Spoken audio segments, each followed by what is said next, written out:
தீர்ப்பாயம் என்றது இன்றைக்கு நடைமுறை சாத்தியம் இல்லை. அப்படி தீர்ப்பாயம் ஒன்று உருவாக்கப்பட போகுது என்றாலும் வந்து அது ஸ்ரீலங்கா அரசினுடைய அனுசரணையோடும் ஆதரவோடும் ஸ்ரீலங்கா அரசு உருவாக்குகின்ற ஒரு தீர்ப்பாயமாகத்தான், ஐநாவுடன் இணைந்து உருவாக்குகின்ற ஒரு தீர்ப்பாயம் தான் இருக்க போகுது. அது எங்களுக்கு பொருந்த போறது இல்லை. அப்ப அந்த அடிப்படையில் தான் நாங்கள் ஐசிசியையும் ஐசிஜேயும் வந்து நாங்கள் தொடர்ச்சியாக வலியுறுத்துறோம்.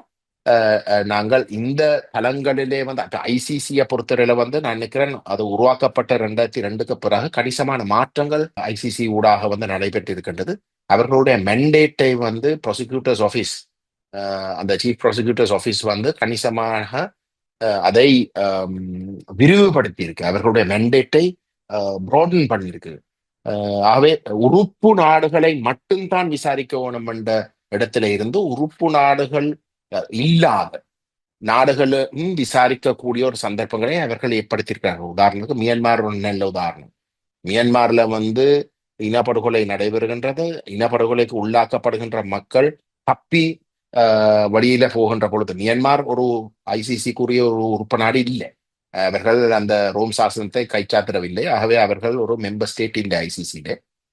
ஆனால் மியான்மரை வந்து இன்றைக்கு இனப்படுகொலைக்காக எல்லாத்துக்குமாக வந்து விசாரிக்கிறோம். எப்படி என்றால், மியான்மருக்குள்ளே ஒரு உறுப்பு நாடு இல்லாத மியான்மர்ல நடைபெறுகின்ற இனப்படுகொலையில இருந்து தப்புவதற்கு வந்து அந்த மக்கள் திட்டமிட்டு வந்து அவர்களுக்கு அங்க தொடர்ந்தும் வாழ முடியாத ஒரு சூழல் ஏற்பட அவர்கள் வந்து வெளியேற, அந்த குற்றம் அதை திட்டமிட்டு வெளியேற்றுற குற்றம் வந்து நாடு கடந்து அந்த மக்கள் போய் ஒரு உறுப்பு நாட்டுக்கு போய் சேருகின்ற பொழுது, அந்த உறுப்பு நாடு அந்த பாதிக்கப்பட்ட நபரை வைத்துக்கொண்டு அந்த முழுமையான மியான்மர் செய்கின்ற முழுமையான குற்றங்களை வந்து விசாரிக்கிறதுக்குரிய ஒரு நிலைமையை இன்றைக்கு ஏற்படுத்தியிருக்கு.